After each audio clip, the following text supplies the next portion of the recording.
السلام علیکم ورحمۃ اللہ وبرکاتہ۔ اعوذ باللہ من الشیطان الرجیم، بسم اللہ الرحمن الرحیم۔ ایاک نعبد و ایاک نستعین۔ جی ناظرین، آج ہم جس حوالہ سے گفتگو کرنے جا رہے ہیں، یہ ویڈیو بڑی اہم ہے، بڑی ہی کمال کی ویڈیو ہے۔ ناظرین، اہم کیوں ہے، کمال کی کیوں ہے؟ اس لیے کہ مفتی اکمل قادری حفظہ اللہ تعالی نے بھی اب حق بیان کر ہی دیا۔ ان کا کہنا ہے یہ کیا ہے، قبروں مزاروں پہ جا کر مدد مانگتے ہیں، مدد صرف اللہ سے، ایاک نعبد و ایاک نستعین۔ ایسا سمجھ لیں کہ یقین مانیے بڑی خوشی کی بات ہے کہ ایک بریلوی مکتوب فکر کا مولانا ہو، مفتی ہو، اور وہ توحید بیان کرے کھلم ڈلی۔ تو ناظرین، انہوں نے کہا کہ یہ کیا ہے، مزاروں درباروں پہ جا کے مدد مانگتے ہو؟ مدد صرف اللہ سے، مدد جب بھی مانگنی ہے تو اللہ سے مانگنی ہے، پریشانی آ جائے تو مدد اللہ سے مانگنی ہے۔ یعنی اس مفتی اکمل قادری حافظہ اللہ تعالی نے بریلویوں مولویوں کو حیران کر کے رکھ دیا ہے کہ آخر ہمارے اندر بھی ایسا بندہ پیدا ہو گیا جو اب توحید بیان کرے گا۔ میں چاہتا ہوں ناظرین آپ کو مفتی اکمل قادری حافظہ اللہ تعالی کی زبانی وہ گفتگو سنواؤں، اور مرزا علی انجنی حافظہ اللہ تعالی کا جو پیغام مفتی اکمل قادری کے بارے میں آیا، یعنی جو انہوں نے سلوٹ پیش کیا، جو ان کو سلام کیا اس وجہ سے کہ انہوں نے توحید بیان کی ہے، وہ بھی ہم آپ کو ویڈیو دکھائیں گے۔ پھر انشاءاللہ ناظرین اسی حوالہ سے ہم بھی گفتگو کریں گے۔ تو آئیے ناظرین مل کے گفتگو کہ لوگ سنتے ہیں۔ طلب کرنے کے اندر خلاف شرع امور کا ارتکاب کر دیتے ہیں، یہ مناسب نہیں ہوتا۔ آپ اگر کسی ہستی کے پاس جاتے ہیں جو زندہ ہیں، ان سے آپ ریکویسٹ کیجئے کہ آپ دعا کریں کہ اللہ تعالیٰ میری یہ مشکل حل کر دے، اس یقین کے ساتھ کہ ہماری دعا بھی دعا ہے، ان کی دعا بھی دعا ہے، لیکن وہ نیک ہستی ہیں، ہم گناہگار ہیں، ان کی دعا کی مقبولیت کے امکانات زیادہ ہیں، تو ان سے گزارش کر دی جائے۔ ایسے جو لوگ مزارات پر جاتے ہیں تو آپ یوں ہی ان مزارات پر جانا شرعاً جائز ہے، بشرطے کہ کوئی غلط قسم کے افعال کا ارتکاب نہ ہو۔ وہاں جائیں، قرآن وغیرہ پڑھیں، بزرگ کو اصالہ ثواب کریں، اللہ تعالیٰ سے دعا کریں۔ اور یہ ہو سکتا ہے کہ آپ خطاب کر کے ان سے، کیونکہ جو صاحب قبر ہوتا ہے وہ زندہ لوگوں کی بات کو سنتا ہے۔ نبی کریم صلی اللہ علیہ وسلم نے ارشاد فرمایا، جب تم اہل قبور کو سلام کرتے ہو تو وہ سنتے ہیں اور اس کا جواب بھی دیتے ہیں، لیکن تمہیں اس کا شعور حاصل نہیں ہے۔ اس کا مطلب یہ ہے کہ جب ہم کہتے ہیں السلام علیکم، تم پر رحمت نازل ہو، یہ دعا ہے، وہ کہتے ہیں وعلیکم السلام، تم پر بھی رحمت نازل ہو، اس کا مطلب ہے یہ دعا تو وہ دے رہے ہیں، اس کا مطلب ہے ان سے دعا وہ سنتے بھی ہیں اور دعا دے بھی سکتے ہیں۔ تو یوں اگر آپ صاحب مزار کے پاس جا کے براہ راست خطاب کرتے ہوئے گزارش یہ کریں کہ حضور دعا کیجئے کہ اللہ تعالیٰ میرا یہ مسئلہ حل کر دے، اس میں کوئی حرج نہیں ہو۔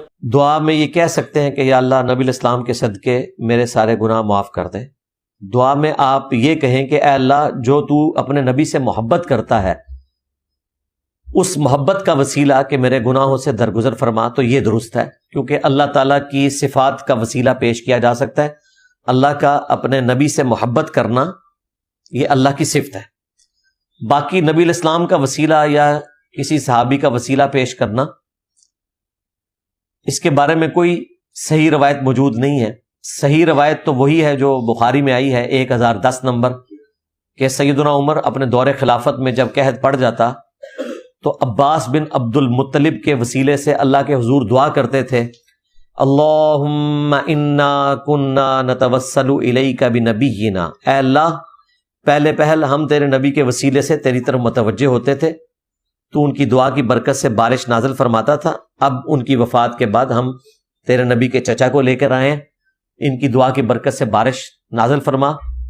انس بن مالک کہتے ہیں کہ پھر حضرت عباس جب دعا کرواتے تو حضرت عمر کے دور میں بارش ہو جایا کرتی تھی۔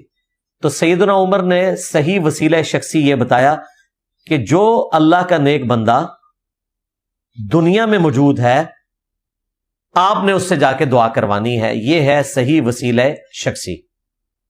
باقی واسطے وسیلے ڈالنا، نبی الاسلام کی مبارک ذات کی حد تک تو کچھ روایتیں اس حوالے سے موجود ہیں، لیکن وہ کمزور روایتیں ہیں۔ آپ کی مبارک زندگی کے حوالے سے بخاری میں جو روایت موجود ہے، اور اسی کو سپورٹی وہ روایت ہے سنن ابن ماجہ میں، جو ایک نابینا صحابی آئے تھے، انہوں نے کہا یا رسول اللہ میرے لیے دعا کریں، اللہ تعالیٰ مجھے نظر دے دے۔ تو آپ نے فرمایا کہ چاہو تو میں دعا کر دیتا ہوں، یا پھر تم صبر کرو تو جنت پکی ہے۔ انہوں نے کہا یا رسول اللہ آپ دعا ہی کریں، ان کا جنت تو مل ہی جانی ہے، دنیا میں تو یہ میری تکلیف دور ہو۔ تو آپ نے پھر اسے فرمایا کہ وضو کرو اور 2 نفل پڑھو، اور پھر آپ نے اس کو اپنے سامنے بٹھایا اور دعا سکھائی کہ دعا کرو کہ اے اللہ میں تیرے نبی کے وسیلے سے تیری طرف متوجہ ہوتا ہوں، اور یا رسول اللہ میں آپ کے وسیلے سے اللہ کی طرف متوجہ ہوتا ہوں۔ دیکھیں دونوں صورتوں میں دعا کس سے ہو رہی ہے؟ اللہ سے، دعا صرف اللہ ہی سے۔ اے اللہ میں تیرے نبی کے وسیلے سے تیری طرف متوجہ ہوتا ہوں، اور اے اللہ کے رسول میں آپ کے وسیلے سے آپ کے رب کی طرف دعا کرتا ہوں۔ اچھا بس اتنی حدیث یہ بیان کرتے ہیں اور کہتے ہیں دیکھیں نہیں وسیلہ تو ثابت ہو گیا۔ آگے لکھا ہوا ہے اے اللہ میرے نبی کی دعا میرے حق میں قبول فرما۔ یہ جملہ یہ چھپا جاتے ہیں کیونکہ یہ جملہ ان کے عقیدے کو ختم کر دیتا ہے۔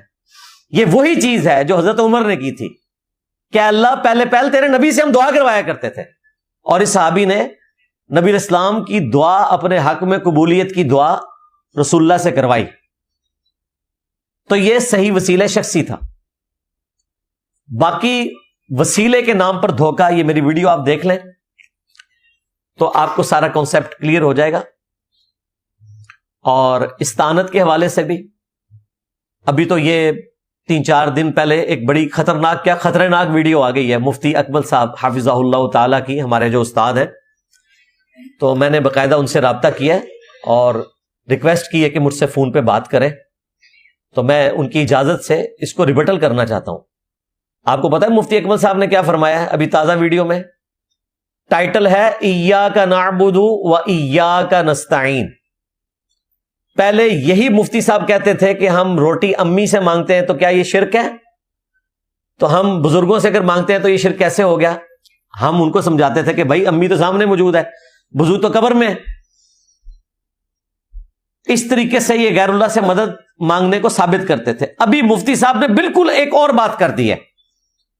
مفتی صاحب نے تازہ ویڈیو میں فرمایا ہے کہ آپ صاحب مزار سے جا کے صرف اتنا کہہ سکتے ہیں کہ اے فلاں بزرگ اللہ کے حضور میرے لیے دعا کریں کہ اللہ میری یہ مشکل آسان کر دے۔ آپ نے بزرگ سے کچھ نہیں مانگنا، آپ نے بزرگ سے نہیں کہنا کہ تو میری مشکل حل کر، تو مجھے بچہ دے، بلکہ بزرگ سے کہنا ہے کہ آپ اللہ سے دعا کریں کہ اللہ میری مشکل حل کرے۔ یہ جو خرابیاں پیدا ہوتی ہیں کہ لوگ طلب کرنے کے اندر خلاف شرع امور کا ارتکاب کر دیتے ہیں، یہ مناسب نہیں ہوتا۔ آپ اگر کسی ہستی کے پاس جاتے ہیں جو زندہ ہیں، ان سے آپ ریکویسٹ کیجئے کہ آپ دعا کریں کہ اللہ تعالیٰ میری یہ مشکل حل کر دے، اس یقین کے ساتھ کہ ہماری دعا بھی دعا ہے، ان کی دعا بھی دعا ہے، لیکن وہ نیک ہستی ہیں، ہم گناہگار ہیں، ان کی دعا کی مقبولیت کے امکانات زیادہ ہیں، تو ان سے گزارش کر دی جائے۔ ایسے جو لوگ مزارات پر جاتے ہیں تو آپ یوں ہی ان مزارات پر جانا شرعاً جائز ہے، بشرطے کہ کوئی غلط قسم کے افعال کا ارتکاب نہ ہو۔ وہاں جائیں، قرآن وغیرہ پڑھیں، بزرگ کو اصالہ ثواب کریں، اللہ تعالیٰ سے دعا کریں۔ اور یہ ہو سکتا ہے کہ آپ خطاب کر کے ان سے، کیونکہ جو صاحب قبر ہوتا ہے وہ زندہ لوگوں کی بات کو سنتا ہے۔ نبی کریم صلی اللہ علیہ وسلم نے ارشاد فرمایا جب تم اہل قبور کو سلام کرتے ہو تو وہ سنتے ہیں اور اس کا جواب بھی دیتے ہیں، لیکن تمہیں اس کا شعور حاصل نہیں ہے۔ اس کا مطلب یہ ہے کہ جب ہم کہتے ہیں السلام علیکم تم پر رحمت نازل ہو، یہ دعا ہے، وہ کہتے ہیں وعلیکم السلام تم پر بھی رحمت نازل ہو، اس کا مطلب ہے یہ دعا تو وہ دے رہے ہیں، اس کا مطلب ہے ان سے دعا وہ سنتے بھی ہیں اور دعا دے بھی سکتے ہیں۔ تو یوں اگر آپ صاحب مزار کے پاس جا کے براہ راست خطاب کرتے ہوئے گزارش کریں کہ حضور دعا کیجئے کہ اللہ تعالیٰ میرا یہ مسئلہ حل کر دے، اس میں کوئی حرج نہیں ہو۔ اچھا یہ بھی نہیں کہا کہ آپ اللہ سے لے کر مجھے دیں۔ پہلے یہ کہتے تھے نا کہ جی یہ وسیلہ شخصی یہ ہے کہ وہ پیچھے تو اللہ ہی ہے نا، اللہ بھی پیچھے، نبی بھی پیچھے، اگے بابے، میں بابا کو نہیں چھڑنا، میرے نبی سا ہے ہی کوئی نہیں، تیرے بابے تے شاہ ہی کوئی نہیں۔ تو اب وہ کہہ رہے ہیں کہ آپ نے صرف بابا جی سے کہنا ہے کہ بابا جی ذرا دعا کر دو، بس۔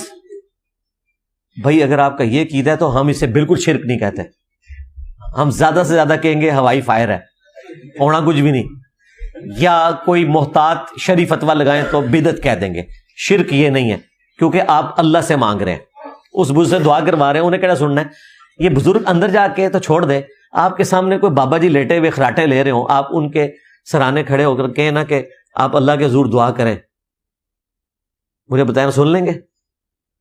آپ گالیاں بھی نکال دینا خدا نہ خواستہ گالی نہیں کرنی، آپ نے بس صرف کہنا ہے کہ میرے نبی صاحب ہے ہی کوئی نہیں، بابا جی تسی تے ہے ہی کوئی نہیں، یہ بھی نہیں سنیں گے۔ وہ جو باہر ہے نا وہ کہنے اندر جا کے دی طاقتاں ود جاندیاں نے، سارے دی اندر جا کے ودیاں جتھے کوئی ویکھ ہی نہیں سکتا۔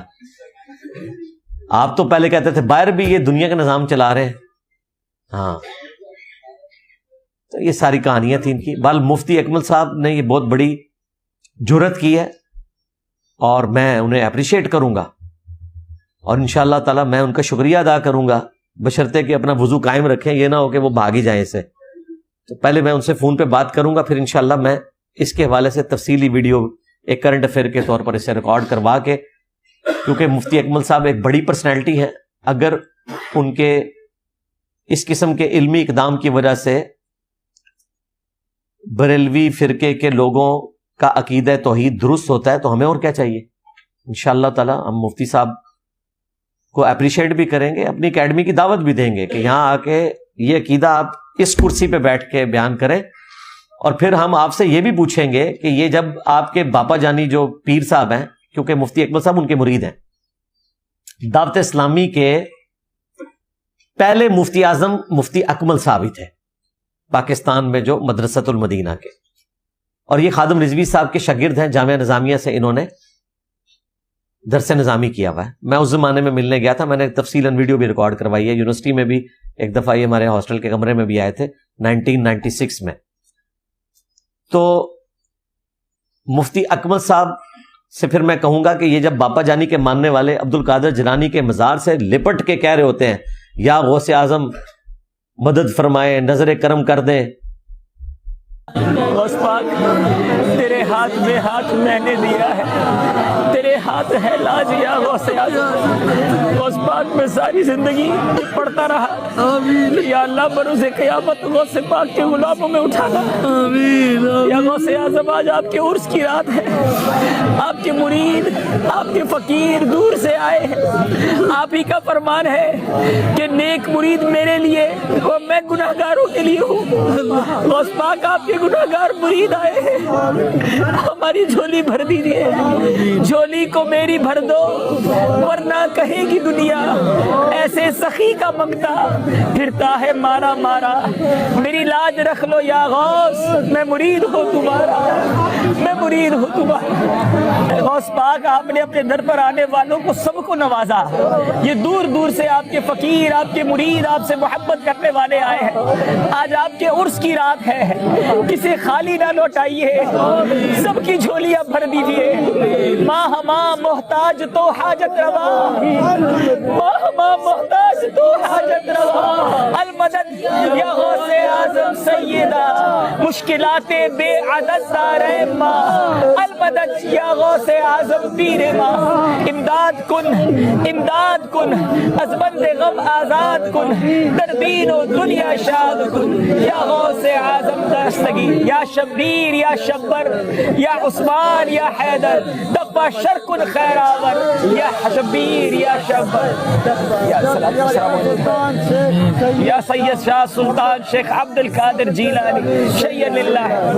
صلو علی الحبیب صلی اللہ تعالی علی محمد۔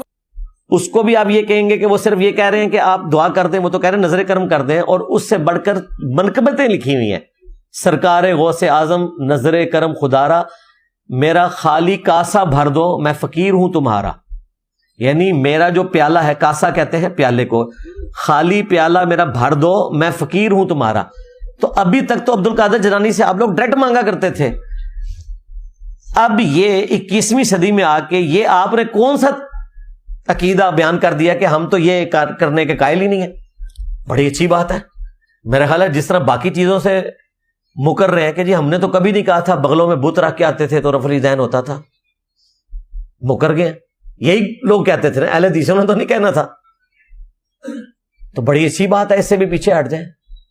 تو میں تو سلوٹ کروں گا مفتی صاحب کو کہ اگر اس کے اوپر قائم رہیں اور کوئی اس کی ایکسپلینیشن نہ اگلی ویڈیو میں دینا شروع کر دیں۔ اس لیے میں نے ان کو پہلے رابطہ کیا کہ آپ کریں، پھر انشاءاللہ تعالی ہم اس کے اوپر ڈسکشن کریں گے انشاءاللہ۔ باقی رہی ضمناً مدد طلب کرنا، جیسے صحابہ کرام علیہم رضوان مختلف امور میں نبی کریم صلی اللہ علیہ وسلم سے مدد طلب کرتے رہے، جس کی امداد کی صورتیں مختلف ہوتی رہیں۔ کبھی تو انہوں نے دعا کے لیے کہا تو سرکار نے دعا کے ذریعے مدد فرمائی، یا عیسیٰ علیہ السلام کو اللہ نے معجزات دیے تو تفسیر یہ کہتی ہے کہ 70 ہزار افراد کا مجمع ہوتا تھا جن کو آپ شفا دیا کرتے تھے، اور یہ قرآن میں موجود ہے، انشاءاللہ وقت پر آئے گا تو اس پہ ہم تبصرہ بھی کریں گے کہ عیسیٰ علیہ السلام فرمایا کرتے تھے کہ میں مادر زاد اندھوں کو، یعنی جو پیدائشی اندھے ہیں، ان کو بینا کر دیتا ہوں۔ ہاتھ پھیرتے تھے، بینائی آ جاتی تھی۔ جو کوڑ کے مرض ہوتے تھے مریض، ان کے جسم پہ ہاتھ پھیرتے، جسم ٹھیک ہو جاتا تھا۔ پرندوں کو آپ زندہ کرتے تھے، جو کچھ وہ گھر میں چھپا کر رکھتے کھا کر آتے تھے آپ بتا دیا کرتے تھے۔ تو یہ اس طرح آپ نے مدد فرمائی۔ یوں ہی نبی کریم صلی اللہ علیہ وسلم سے اگر کسی نے آ کر کہا کہ میرا حافظہ کمزور ہے، جیسے حضرت ابو ہریرہ نے عرض کی کہ میں بہت سی حدیثیں سنتا ہوں یاد نہیں رہتی، رحمت کونین صلی اللہ علیہ وسلم نے ایک چادر بچھائی۔ حضرت ابو ہریرہ کہتے ہیں 3 مرتبہ اس طرح اس میں کچھ ڈالا، مجھے نظر نہیں آیا کیا ڈال رہے، 3 مرتبہ، اور فرمایا ابو ہریرہ اس کو سمیٹ کے اپنے سینے سے لگا لو۔ کہتے ہیں میں نے سینے سے لگائی، اس کے بعد میں کوئی چیز کبھی بھی نہیں بھولا۔ یہ گویا کہ حافظہ نبی کریم صلی اللہ علیہ وسلم نے عطا فرما دیا۔ اور اسی طرح وسیلہ بنانے کے لیے خود اللہ تعالیٰ نے ارشاد فرمایا وَلَوْ أَنَّهُمْ إِذْ ظَلَمُوا أَنفُسَهُمْ جَاءُوكَ فَاسْتَغْفَرُوا اللَّهَ وَاسْتَغْفَرَ لَهُمُ الرَّسُولُ لَوَجَدُوا اللَّهَ تَوَّابًا رَحِيمًا۔ اے حبیب اگر یہ لوگ اپنی جانوں پر ظلم کر بیٹھیں، یعنی گناہ کر بیٹھیں، تو آپ کی بارگاہ میں حاضر ہوں، پھر یہ اللہ کی بارگاہ میں استغفار کریں، مغفرت طلب کریں، لیکن کہاں آ کر آپ کے پاس، اور پھر یہ رسول بھی ان کے لیے طلب مغفرت کریں تو یہ اللہ کو ضرور بہت بخشنے والا مہربان پائیں گے۔ اب دعا تو گھر پہ بھی ہو سکتی ہے، توبہ تو گھر پر بھی ہو سکتی ہے، لیکن اللہ نے ایک وسیلہ اور نبی کریم صلی اللہ علیہ وسلم کی صحبت سے مدد طلب کرنے کی اجازت مرحمت فرمائی۔ تو بس یاد رکھیں کہ آج اگر کوئی مسلمان کسی سے مدد طلب کرتا ہے، کسی نبی سے، صحابہ کرام سے، اہل بیت اطہار سے یا اللہ کے ولی سے، تو وہ اس میں اور کفار کے مدد طلب کرنے میں زمین آسمان کا فرق۔ آپ کہتے ہیں اللہ کے علاوہ کسی سے مانگنا شرک ہے۔ صحابہ کرام نے تو حضور علیہ السلام سے آنکھ، حافظہ، بازو مانگے۔ میں نے تو نہیں کہا کہ اللہ کے علاوہ کسی اور سے مانگنا شرک ہے، میں نے تو کہا ہے کہ اللہ کے سوا کسی اور سے دعا کرنا شرک ہے۔ تو نبی علیہ السلام سے تو کبھی کسی صحابی نے دعا نہیں کی ہے۔ ہاں، آپ کو جا کے اپنا پرابلم بتایا، آپ کے ہاتھوں پر معجزہ ظاہر ہوا، بالکل درست ہے۔ نبی علیہ السلام آج بھی دنیا میں موجود ہوں، ہم جا کے اپنا پرابلم آپ سے ڈسکس کریں گے، آپ ہمارے حق میں دعا کر دیں گے، ہمارا مسئلہ حل ہو جائے گا، یا نبی علیہ السلام کے ذریعے اللہ تعالیٰ معجزے کا ظہور فرما دے گا، بالکل۔ لیکن نبی علیہ السلام کے دنیا سے تشریف لے جانے کے بعد آپ ان چیزوں کو ایکسٹراپولیٹ کس طرح کر سکتے ہیں؟ یہ چیز ہے جس میں ہمیں آپ سے اختلاف ہے۔ ہم کہتے ہیں نبی علیہ السلام سے مانگیں، بالکل مانگیں، جب نبی علیہ السلام سامنے موجود ہوں ہم نبی علیہ السلام سے ہی مانگیں گے، لیکن دعا صرف اللہ ہی سے ہوگی، ذہن میں رکھیے گا۔ اس ڈفرنس کو آپ نے ذہن میں رکھنا ہے۔ دعا کا معاملہ الگ ہے، ظاہری اسباب کا معاملہ، دعا کروانا کسی سے، وقت کے پیغمبر کے سامنے اپنا مسئلہ بیان کرنا، یہ معاملہ اور ہے، وہ اللہ تعالیٰ ان کے ذریعے معجزات کو ظاہر کرتا ہے۔ اگر آپ اس طرح ایکسٹراپولیٹ کریں گے تو قرآن میں آیا کہ تم اس وقت تک مومن ہی نہیں ہو سکتے جب تک کہ اپنے ہر فیصلے میں نبی کو حاکم نہ مان لو، اور جب نبی تمہارے حوالے سے کوئی فیصلہ دے دے چاہے وہ تمہارے خلاف بھی ہو تو اپنے دل میں بھی اس کے لیے کوئی تنگی محسوس نہیں کرنی۔ اس کے تحت تو حضرت ابوبکر اور حضرت علی کا کام تھا قبر رسول پہ جا کے خلافت کا فیصلہ کرواتے، اور اس سے بڑھ کر حضرت ابوبکر، حضرت عمر کو، حضرت علی کو چیف جسٹس نامزد نہیں کرنا چاہیے تھا، کیونکہ قرآن میں تو ہے کہ نبی سے فیصلہ کروانا چاہیے۔ تو سیدنا ابوبکر کا کام تھا جتنے عدالت کے کیس آتے تھے وہ قبر رسول سے جا کے حل کرواتے، لیکن ان کے دماغ میں کبھی یہ وہم نہیں آیا، انہیں پتا تھا کہ جب نبی رسول دنیا میں موجود ہیں پھر آپ سے فیصلہ کروانا ہے، جب آپ دنیا سے چلے گئے تو پھر قرآن و سنت کی روشنی میں آپ نے فیصلہ کرنا ہے۔ سمجھ رہے ہیں نا؟ ہاں، اس پہ میں نے ایک ویسے سخت مثال بھی دی تھی کہ بخاری میں آتا ہے کہ ایک صحابی کی پنڈلی ٹوٹ گئی، نبی علیہ السلام کے پاس حاضر ہوئے، آپ نے ہاتھ پھیرا تو وہ ٹانگ ان کی بالکل درست ہوگی۔ تو کوئی بریلوی مولوی اپنی ہڈی کی قربانی کرنے کے لیے تیار ہو، مدینہ شریف کا ویزا ہم لگوا دیتے ہیں اس کو، قبر رسول سے جا کے اپنی ہڈی ٹھیک کروا لے۔ اگر ایکسٹرا پلیٹ کرنا ہے، ہاں حضور دنیا میں زندہ ہوں، موجود، زندہ ابھی بھی ہیں آخرت کی زندگی میں، دنیا کی زندگی سے فوت ہو چکے، تو ہم اپنا ہر مسئلہ ان کے سامنے لے کے جائیں گے۔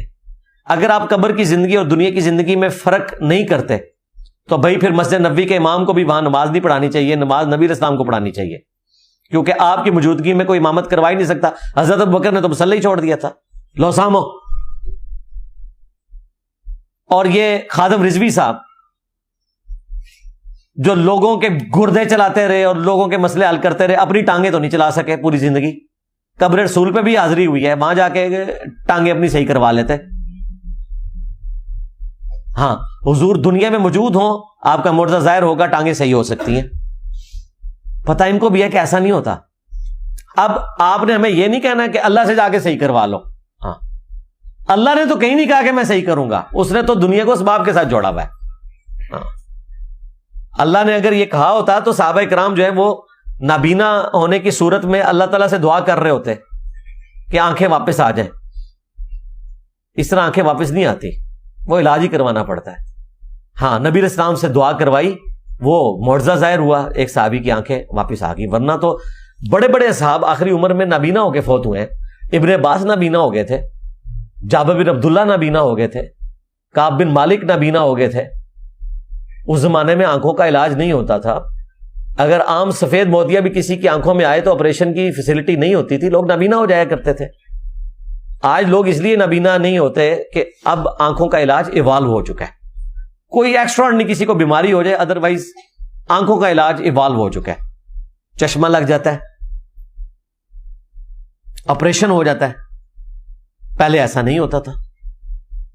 تو اللہ سے ڈریں گے، دو مختلف چیزیں ہیں جن کو یہ علماء جو ہے وہ دھوکے سے پریزنٹ کرتے ہیں۔ جی ناظرین، آپ نے یہ ویڈیو ملاحظہ فرمائی تو ناظرین قرآن کہتا ہے ایاک نعبد و ایاک نستعین، اللہ ہم تیری ہی عبادت کرتے ہیں اور تجھ ہی سے مدد مانگتے ہیں۔ ناظرین نبی پاک صلی اللہ علیہ وسلم بھی نماز کے اندر کہتے تھے ایاک نعبد و ایاک نستعین، نبی پاک صلی اللہ علیہ وسلم کے صحابہ بھی کہتے تھے ایاک نعبد و ایاک نستعین، اللہ ہم تیری ہی عبادت کرتے ہیں اور تجھ ہی سے مدد مانگتے ہیں۔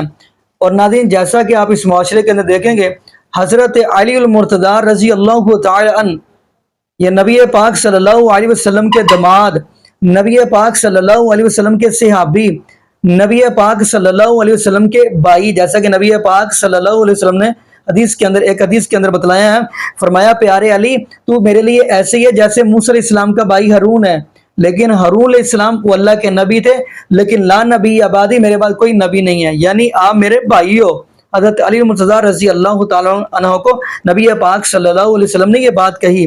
تو ناظرین آج اس معاشرے کے اندر دیکھیں گے، لوگ کہتے ہیں کہ مشکل کشا، حضرت علی المرتضی رضی اللہ عنہ کو مشکل کشا کہتے ہیں۔ ناظرین آیا کہ حضرت علی المرتضی رضی اللہ تعالیٰ عنہ بھی نماز کے اندر سورہ فاتحہ پڑھتے ہوں گے، یعنی سورہ فاتحہ کو ام القرآن بھی کہا جاتا ہے، ام الکتاب بھی کہا جاتا ہے، اصحاب المثانی بھی کہا جاتا ہے، سورۃ الشفاء بھی کہا جاتا ہے، یعنی ام القرآن قرآن کی ماں، یہ سورہ فاتحہ قرآن کی ماں ہے۔ تو حضرت علی المرتضی رضی اللہ تعالیٰ بھی کہتے ہوں گے ایاک نعبد و ایاک نستعین، اللہ میں تیری ہی عبادت کرتا ہوں، تجھ ہی سے مدد مانگتا ہوں۔ ناظرین یہ قرآن کی ماں ام القرآن قرآن کی ماں کہتی ہے جو ایاک نعبد و ایاک نستعین پڑھنے والے ہیں وہ سارے کے سارے حاجت مند ہیں، اللہ اکیلا ہی مشکل کشا ہے۔ ایاک نعبد و ایاک نستعین پڑھنے والے سارے ہی حاجت مند ہیں، اللہ اکیلا ہی مشکل کشا ہے، اللہ اکیلا ہی حاجت روا ہے۔ باقی ناظرین یہاں پہ ہم دعا کرتے ہیں اللہ پاک ہمیں نبی پاک صلی اللہ علیہ وسلم کی شریعت کے مطابق زندگی گزارنے کی توفیق دے، اور اللہ پاک ہمیں 5 وقت کا پکا سچا نمازی بنا دے، اور جتنے بھی بے اولاد جوڑے ہیں اللہ پاک سب کو نیک نورینہ صحت تندرستی والی ایمان والی لمبی زندگی والی اولاد عطا فرما دے۔ جزاکم اللہ خیرہ، احسن الجزاء، السلام علیکم ورحمۃ اللہ وبرکاتہ۔